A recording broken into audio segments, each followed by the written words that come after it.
오늘의 사연 읽어드리겠습니다. 오랫동안 코로나로 인해 애들이 학교도 못 가고 유치원도 못 가고 집에서 생활하고 있잖아요.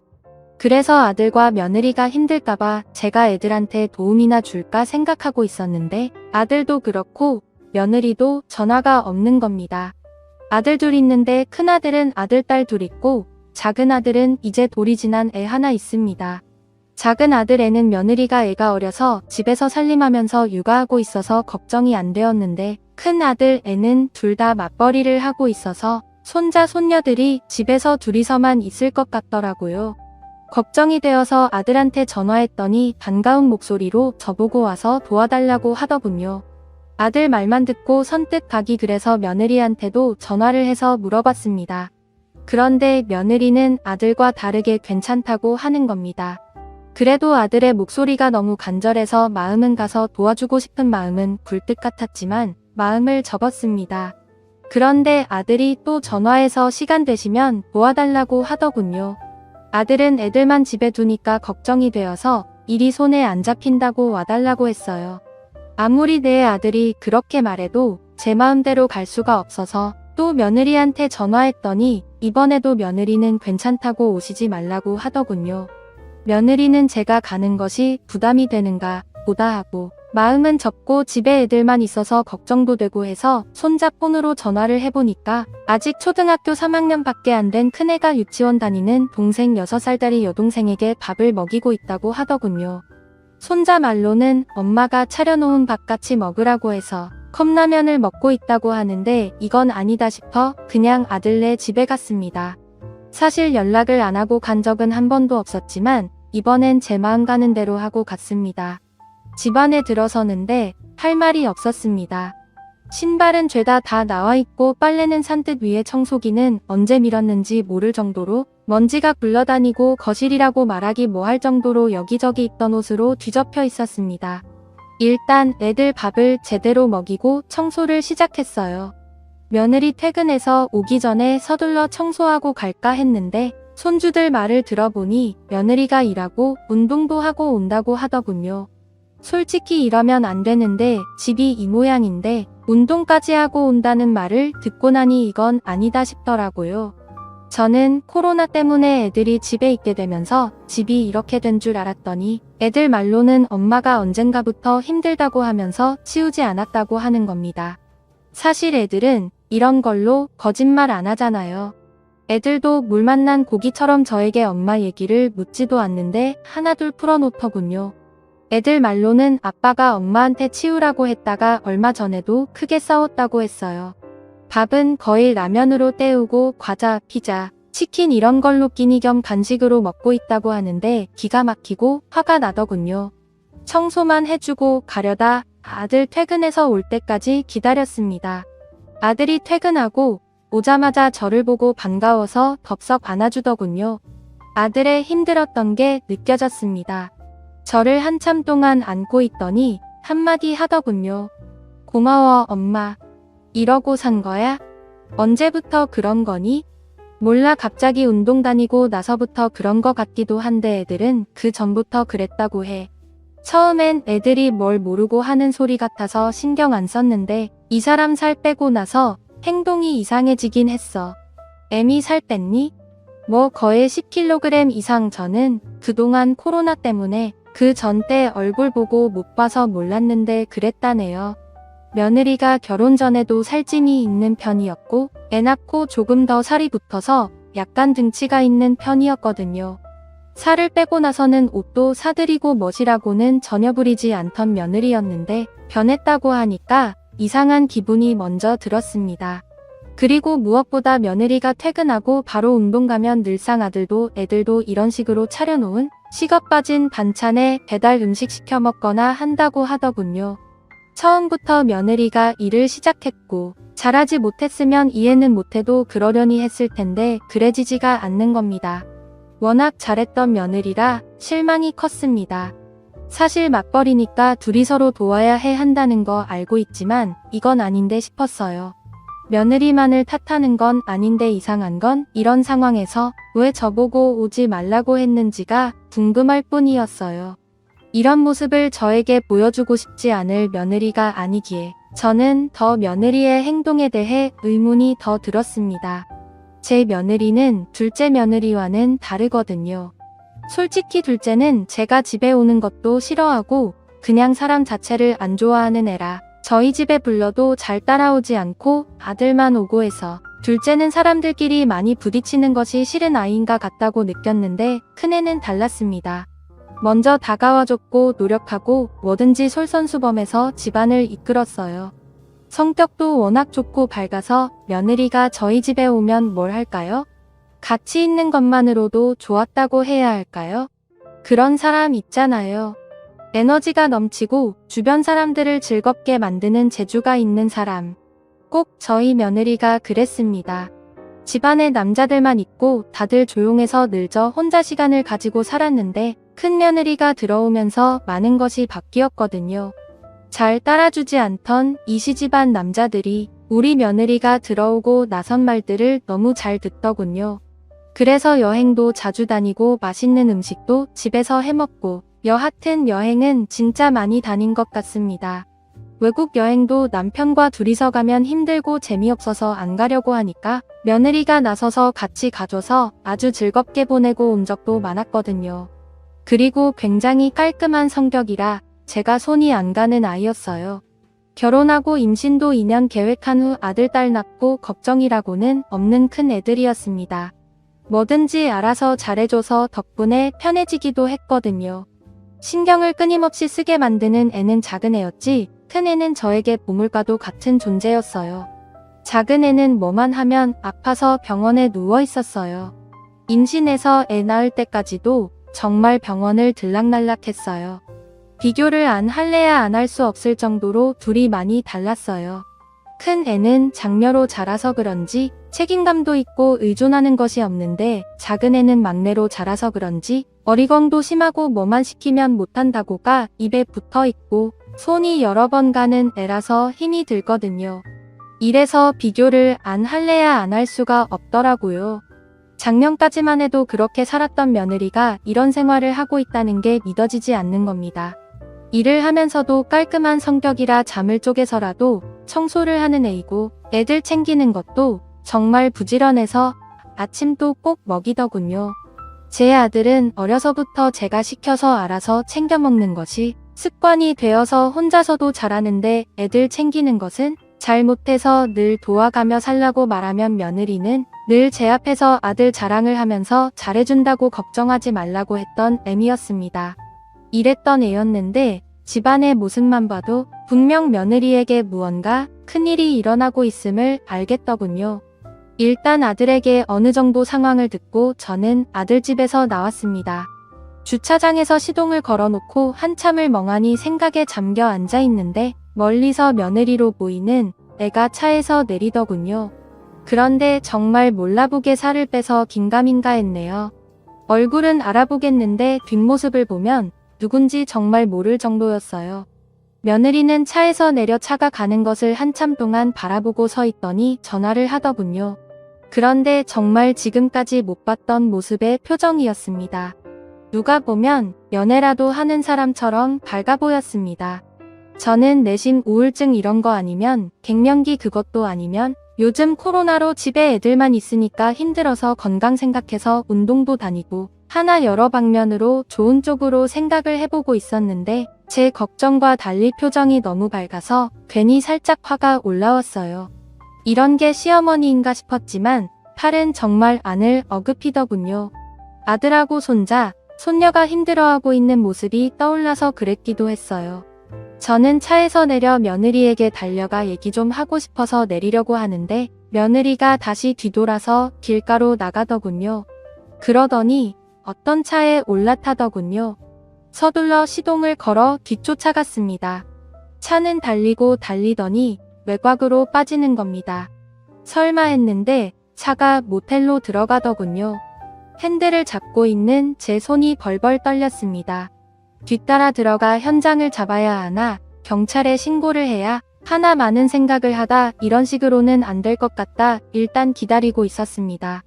1시간이 채 되지 않아 들어가기 전에 모습과 전혀 다르게 씻고 나왔는지 젖은 머리와 옷도 운동복으로 갈아입었더군요. 제가 뭘 보고 있나 싶었습니다. 제 차 블랙박스에 그대로 다 찍히고 있다는 걸 모르고 있는 며느리는 그놈과 갑자기 바짝 들러붙어서는 입맞춤을 하더군요. 저는 이대로는 참을 수가 없어서 차에서 내릴까 하다 혼자서는 안 될 것 같아 다음 기회를 노리기로 하고 계획을 바꿨습니다. 서둘러 아들에게 전화를 해서 며느리에 대해 물어보니 오늘 회식이 있어서 운동 갔다가 가니까 많이 늦는다고 전화가 왔다고 하더군요. 그래서 저는 일단 아들에게 말하지 않고 며느리에게 전화를 했습니다. 늦은 시간 제 전화니까 받을 거라 생각했는데 확인만 하고 전화를 가방에 넣더군요. 또 한 번 전화를 했지만 받지 않았어요. 둘은 그곳을 빠져나가더니 며느리를 집 앞에 내려주고 가더군요. 남자애는 며느리보다 훨씬 어려 보였어요. 기가 막힌 현장을 보고도 느껴지지 않기도 하지만 배신감과 신뢰가 깨져서 그런지 온몸이 바들바들 떨리기 시작하더군요. 저는 이대로 집에 갈 수가 없었습니다. 저는 주차장에서 한참 생각 끝에 남편한테 나중에 말해줄 테니 혹시라도 애들이 전화하면 싸웠다고 말해달라고 말하고 곧바로 다시 아들 집으로 올라갔습니다. 최대한 아무렇지 않게 그리고 남편과 싸운 척을 하고 아들 집에 갔습니다. 간다는 말도 없이 갑자기 가서 그런지 며느리 얼굴이 표가 날 정도로 표정이 좋지 않았어요. 그런 표정도 지금까지 살면서 처음 봤습니다. 그런데 다행인지 제가 가서 청소 다 해준 거 아들이 애들한테 입단속을 시켰는지 며느리가 알지 못하고 있는 것 같았어요. 그래서 저는 일단 다 무시하고 아버지랑 싸우고 사정상 아들 집에 몇 집 있어야 한다고 하고 있었습니다. 그랬더니 며느리가 그래서 전화하셨냐고 묻더군요. 그러면서 뻔뻔하게도 회식하느라 시끄러워서 전화를 못 받았다고 하는 겁니다. 이런 걸레만도 못한 것을 어떻게 잡아야 하나 싶었습니다. 일단 지켜보기로 하고 있었어요. 며느리는 그동안 바뀐 생활 패턴을 저에게 들키지 않으려고 무진장 애를 쓰고 있는 게 보였습니다. 남편한테 다시 전화해서 아들 내 사정이 있어서 애들 봐주고 간다고 했는데 며느리가 도저히 못 견디겠는지 시아버지한테 전화해서 저를 데려가 달라고 했다는 겁니다. 저는 못 이기는 척하고 집으로 오고 나서도 내일 아들 집으로 며느리 출근 시간에 맞추어서 저도 출근 아닌 출근을 했습니다. 그런데 기가 막힌 걸 봤네요. 이른 아침이고 동네인데 며느리 이곳이 그 젊은 놈 차를 타고 출근을 하더군요. 순간 아들에게 전화할까 하다 일단 따라가 봤더니 며느리가 회사 근처도 안 가서 내리더군요. 그러더니 택시를 타고 가서 따라갔습니다. 회사에 들어가는 것을 보고 차를 돌리는데 그 젊은 놈이 며느리 회사로 들어가는 겁니다. 그때 정리가 되더군요. 비밀 사내 연애를 하고 있구나 싶더군요. 저는 며느리 회사 근처의 식당에서 이른 점심밥을 먹고 차에서 며느리가 퇴근하기를 기다리고 있었습니다. 점심때가 되자 며느리가 나오더니 갑자기 택시를 타고 어딘가로 가더군요. 뒤따라 가보니 곧바로 그놈이 차를 끌고 왔더군요. 그러더니 어딘가로 향하더군요. 뒤따라갔더니 세상이 대낮에 그곳을 가더군요. 몹쓸 인간들이 밥은 안 처먹고 그곳을 가는 걸 보고 바람은 밤에만 피는 것이 아니구나 싶었습니다. 그때와는 다르게 짧은 점심시간이라 그런지 오래 있지 않고 나오더군요. 저는 이 모든 걸 다 찍어두었습니다. 뒤따라 회사로 갈까 하다 더 이상 증거가 필요하겠나 싶어 바로 차를 돌려 아들 집으로 가서 아들 퇴근 시간을 기다리고 있었습니다. 그리고 손주들한테 제가 가고 난 후 며느리가 또 늦게 들어온다는 소리를 들었습니다. 혼자서 많은 고민을 하다 아들이 밥 먹고 난 후 애들 재우고 그런 다음 이 모든 것을 다 보여주었습니다. 아들은 고함을 지르고 화에 못 이겨 난리를 치려 하더군요. 흥분한 아들을 잡고 얘기를 했습니다. 신중하게 행동하라 당부하고 앞으로 어떻게 할지 정리를 하라고 했습니다. 저는 아들에게 욱하지 말고 지혜롭게 해결하라고 신신당부를 하고 집으로 왔습니다. 아들도 생각을 했는지 이대로 쉽게 끝나는 걸로 안 되겠는지 더한 증거와 창피를 주고 싶다고 하더군요. 그래서 며느리가 다시 움직일 때까지 기다렸습니다. 저희의 바람대로 며느리는 며칠 후 아들한테 낮에 전화해서 친구들과 친구 아버지 상당한 곳을 다녀와야 하는데 지방이라 외박을 해야 한다고 했다고 하더군요. 저는 아들에게 전화를 받고 서둘러 며느리 퇴근 시간 되기 전 먼저 가 있었습니다. 퇴근 시간이 되자 며느리는 어김없이 택시를 타고 먼저 가고 한참 후 그놈이 왔어요. 저는 아들과 남편 그리고 사돈에게 전화를 해서 목적지를 알려주고 와달라고 했어요. 아들은 모든 것을 알고 있지만 제 남편과 사돈들은 이유도 모르고 출발을 했습니다. 며느리 때문에 가끔 사돈끼리도 놀러가기도 했고 바람쇠로도 같이 다니는 사이라 그런지 묻지도 않고 출발했다고 문자가 오더군요. 사돈에게는 며느리에게 비밀이니 얘기하지 말아달라고 부탁을 해서 좋은 일인 줄만 알고 있었습니다.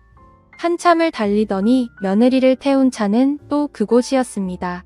저는 떨리는 몸을 진정하면서 아들과 사돈을 일단 기다리고 있었네요. 아들은 얼굴이 벌겋게 달아올라 있었고 안사돈은 좋은데 온 줄 알고 신이 나 있더군요. 그런데 바깥 사돈이 제 아들을 보고 뭔가 심상치 않은 일이 있음을 그때 눈치챘습니다. 남편도 그제서야 뭔가 이상하다는 걸 눈치채더군요. 모텔 안으로 들어가 방금 전 들어간 며느리 방을 물어봤지만 알려주지 않았고 저는 경찰서에 전화해서 현장을 잡겠다고 하니 모텔 주인은 시끄러운 거 싫다면서 방번호를 알려주더군요. 정말 더럽고 치욕스러운 일을 다 겪는 것 같았습니다. 이 기분 그대로 며느리에게 돌려줄 생각이었습니다. 안사돈이 그때 제대로 눈치채고 밖에서 있겠다고 하더군요. 안 가려는 거 억지로 끌고 갔어요. 배를 눌렀더니 아무 의심 없이 바로 문을 열어주더군요. 둘 다 씻었는지 젊은 놈이 수건 한 장 걸친 모습을 하고 저희를 보자마자 놀라더군요. 며느리는 침대에 누워 누구냐고 묻더군요. 아직도 그때를 생각하면 기가 막힙니다. 저희는 그놈을 끌고 문을 닫고 들어갔어요. 저희를 본 며느리는 기겁하고 이불을 뒤집어 쓰더군요. 박가사돈이 한 걸음에 달려가 며느리 뺨이며 몸을 사정없이 쳤습니다. 그러더니 그놈을 후려치더군요. 겁에 질린 그놈이 무릎을 꿇고비는데 이미 흥분한 박가사돈을 말릴 수 있는 사람은 없었어요. 사돈이 워낙 풍채도 좋으시고 누가 봐도 한 덩치에서 쉽게 다가가지 못하는 모습이라 한 주먹도 안 돼 보이는 놈이 겁을 먹고 빌더군요. 그 순간 아들도 나서서 며느리를 치려는 거 제가 잡았습니다. 이혼하는데 괜히 폭행 어쩌고 하면 이혼하는데 걸림돌이 될 것 같아 말렸어요. 며느리 이것과 그놈 사돈들한테 얻어 터지고 있는 거 확인하고 남편과 아들 데리고 나왔네요. 안사돈도 못 볼 걸 보고 나서는 저한테 어쩔 줄 몰라 하면서 자기 딸 잡더군요.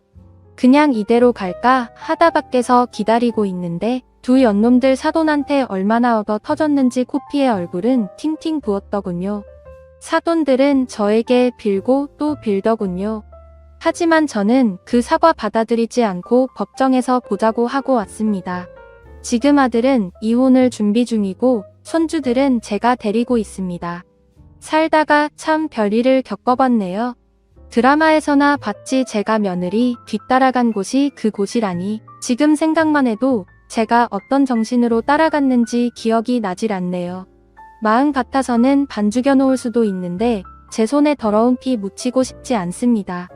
아들도 놀라서 한참 힘들어했는데 이젠 애들을 위해 다시 맘을 다잡고 있는 것 같아 다행입니다. 아직도 며느리가 이해가 안 됩니다.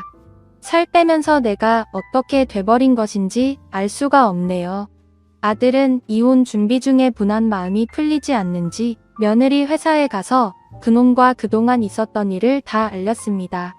뻔뻔하게 아무 일 없듯이 일을 다니고 있는 며느리를 보고 있자니 우라탕이 터졌던 모양이더라고요. 아들이 며느리 회사에 가서 한바탕 하고 나자 며느리도 더 이상 회사를 다닐 수도 없는지 그만뒀다고 들었습니다.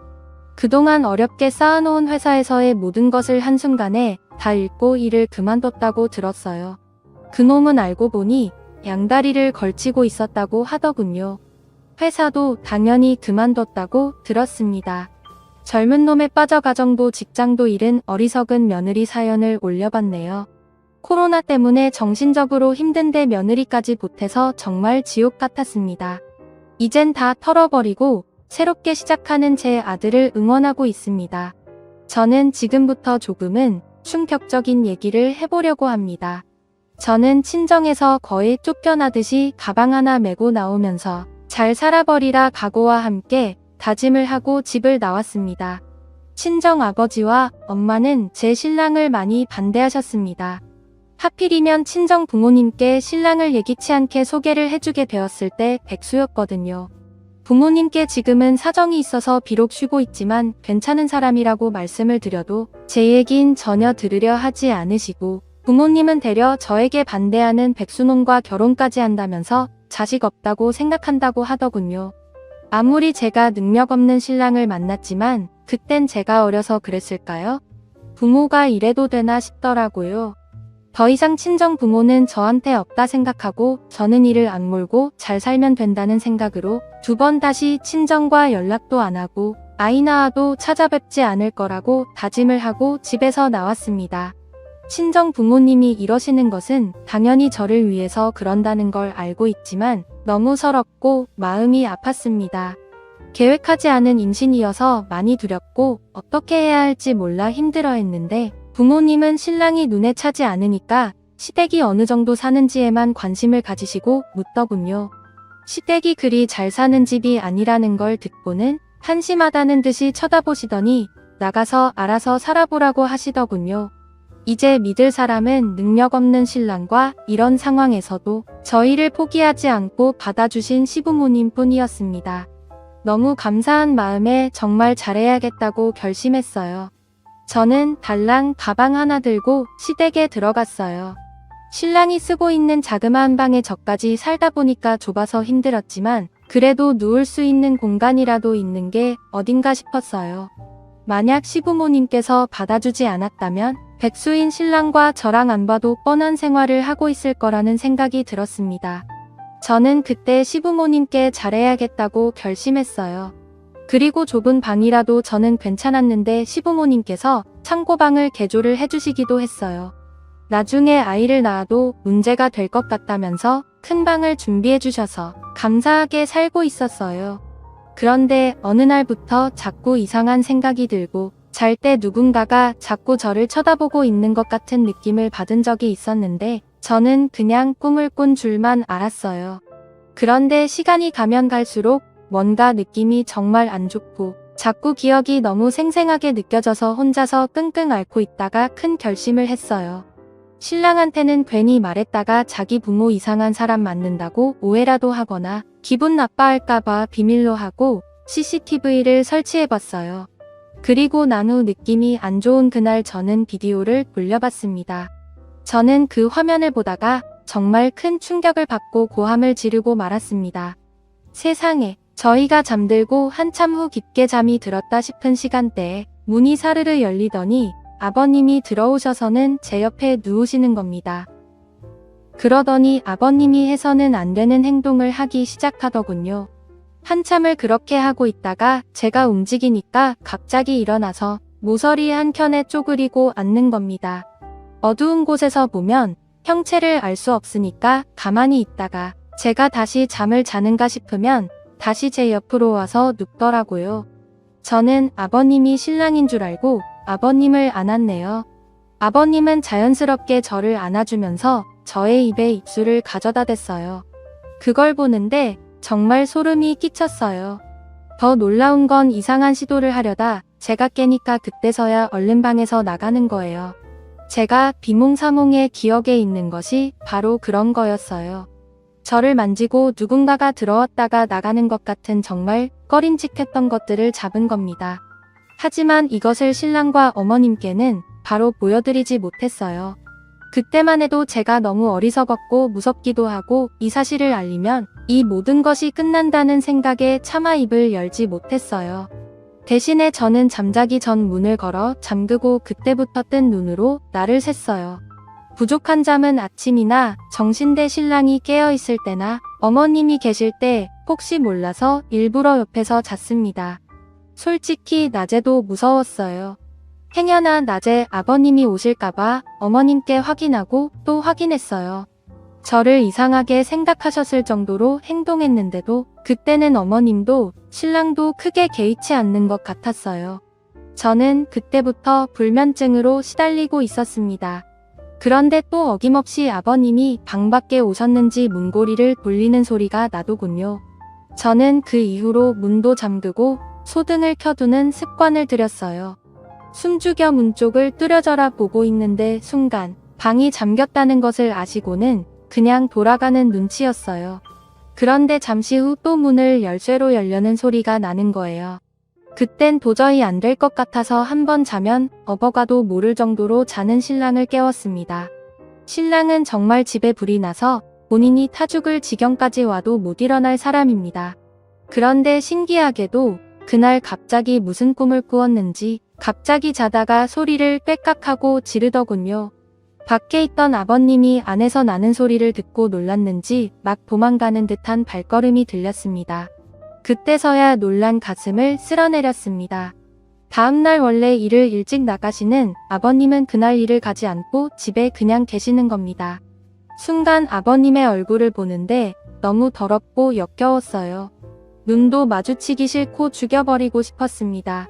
예전 같으면 저녁 시간에 잠깐 보는 아버님이라 애교도 떨고 그랬는데 그 사실을 알고 나서는 애교 같은 그딴 거 당연히 할 마음 없지만 말도 하기 싫은 거예요. 평소와 다른 저의 모습을 보고 어머님이 어디 아프냐고 물으시더군요. 그냥 개월수가 늘어나니까 힘들어서 그런다고 했더니 방에 가서 쉬라고 하더군요. 그러면서 어머님이 볼 일이 있어 나가봐야 한다는 거예요. 그날따라 신랑 놈도 아기 낳기 전에 백수 탈출한다고 면접을 보러 가서 집에 저하고 아버님만 남게 될 것 같아서 서둘러 옷을 갈아입고 저도 약속이 있다고 거짓말을 하고 집을 나섰어요. 제가 나간다고 하니까 아버님 표정이 굳어지면서 짜증을 내더니 그냥 잠이나 자겠다고 하면서 방으로 들어가더군요. 그런 모습을 보고 어머님이 아무것도 모르시니까 웃으라는 식으로 저한테 딸처럼 생각하는 너랑 단둘이 있어서 오늘 뭘 할까 어제부터 신이 나 있더니만 화났나 보다 하더군요. 그 말을 듣는데 소름이 돋았습니다. 정말 이 사건을 어떻게 종결지해야 할지 모르겠더라고요.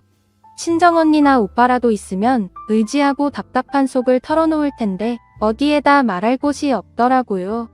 신랑도 혼자라 형님이나 동서, 시누이가 없으니까 이런 걸 어떻게 누구랑 어떻게 얘기를 해야 할지 모르겠더라고요. 만약 있어도 말하기는 쉽지 않은 것이라는 거 알지만 혼자서 감당하고 있으려니 미치겠더라고요. 저는 약속도 없었고 갈 곳도 없어서 그냥 커피숍에 앉아서 멍 때리고 있다가 혼자서 밥도 먹고 또 커피숍에 가서 저녁 시간이 되기만을 기다렸어요. 어머님께서 마침 전화 오셔서는 근처에 있으면 같이 집에 가자고 하셔서 반가운 마음에 어머님한테 갔어요. 저는 한 걸음에 달려가 어머님한테 안겼는데 눈물이 자꾸 나서 막 울었습니다. 어머님은 영문을 전혀 모르시니까 놀라시면서 물어보지 않고 저를 안아주시더니 토닥거리시면서 시집살이 힘드냐고 묻는 겁니다. 당신이 엄마는 대줄 수 없지만 좋은 시어머니는 대줄 수 있다면서 의지하라고 하더군요. 저는 이런 시어머니를 놓치고 싶지도 않고 아이도 포기하고 싶지도 않고 이러다 말겠지 하고 비밀을 조금 더 지켰어요. 그날 저는 어머님의 손을 꼭 잡고 집으로 갔어요. 그리고 그날 이후 당에 자물쇠통까지 달았어요. 자물쇠통에 의지가 돼서 그런지 그때서야 잠을 조금이나마 잘 수 있었습니다. 배가 자꾸 불러오는데도 그 일로 예민해져서 그런지 임신을 했음에도 불구하고 몸은 바짝 말라가더군요.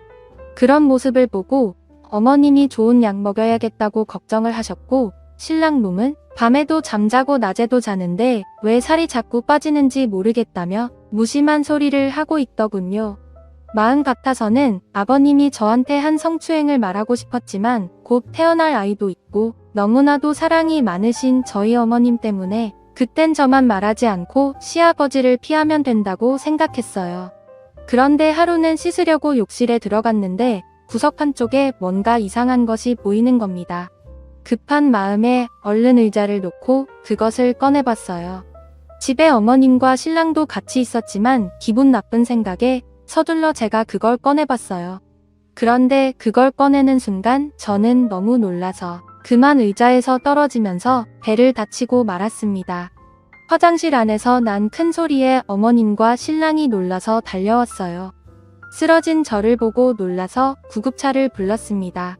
제가 하야를 하고 말았거든요. 아픈 배를 움켜쥐고 있으면서 고통스러운 상황에서 저는 신랑한테 카메라를 내밀면서 너야? 욕실에 카메라 달아놓은 게?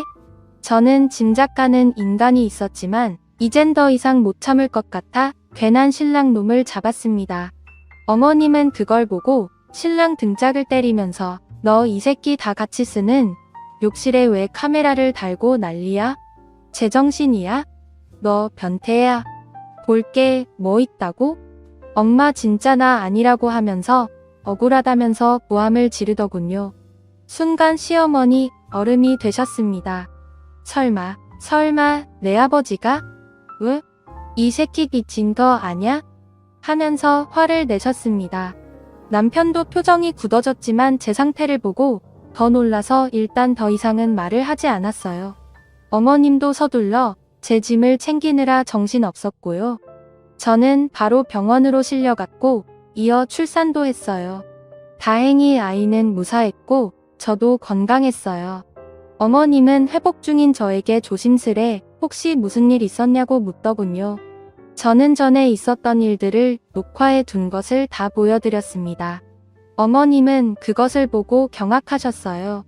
신랑도 그것을 보자마자 시아버지를 죽여버리겠다고 집으로 갔습니다. 저는 혹시 모를 사태를 생각해 신고를 했고 다행히 살인까지는 벌어지지 않았지만 시아버지 신랑한테 심한 구타를 당했다고 들었어요. 그리고 어머님은 이혼 준비를 하셨어요. 지금은 그 변태 어머님한테 이혼당하고 감옥에서 죄를 받고 있습니다. 혹시나 남들은 그러니까 왜 백수인 신랑과 결혼까지 했냐고 하시겠지만 사실 신랑이 백수인 데는 이유가 있었거든요. 신랑은 백수가 되기 전 직장에 성실하게 잘 다니고 있었는데 친구의 꼬임으로 그동안 모아두었던 결혼자금과 부모님 돈까지의 친구한테 사기당하고 충격받아서 쉬고 있었거든요. 일을 하면 할수록 그 돈이 생각나서 도저히 일을 할 수가 없다고 했어요. 너무 심각한 상태여서 병원 치료까지 받았습니다. 병원에서는 화병 같은 거라고 하더군요. 이 고난을 이겨내는 것은 어떻게 보면 자신과의 싸움이 필요했는데 이 사람 자꾸 의지도 약해지고 살고 싶지 않다고 했어요. 저는 남친과 2년 사귀고 결혼까지 약속했던 사이라 이런 일로 쉽게 헤어질 수가 없었습니다.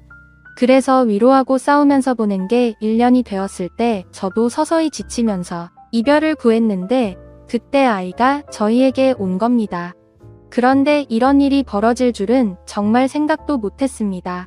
신랑과 사귈 때도 시아버지의 지나친 관심과 스킨십이 있어서 부담되긴 했는데 알고 보니 그런 것이 다 완전 또라이 변태여서 했던 행동이었어요. 그런 변태한테 성희롱 당한 거 생각하면 아직도 소름 돋습니다. 신랑은 자기 아버지를 죽여버릴 걸 그걸 못했다고 말을 하면서 저를 위로해주지만 전혀 위로 안 되더군요. 어머님도 신랑도 아무리 저에게 잘해줘도 제 상태가 자꾸 나빠져서 저는 지금 신랑과 헤어져야 하는지 고민 중입니다. 여러분들의 생각들은 어떠한지 의견 좀 보내주세요. 사연은 여기까지였고요. 구독과 좋아요, 알림 설정 부탁드리겠습니다.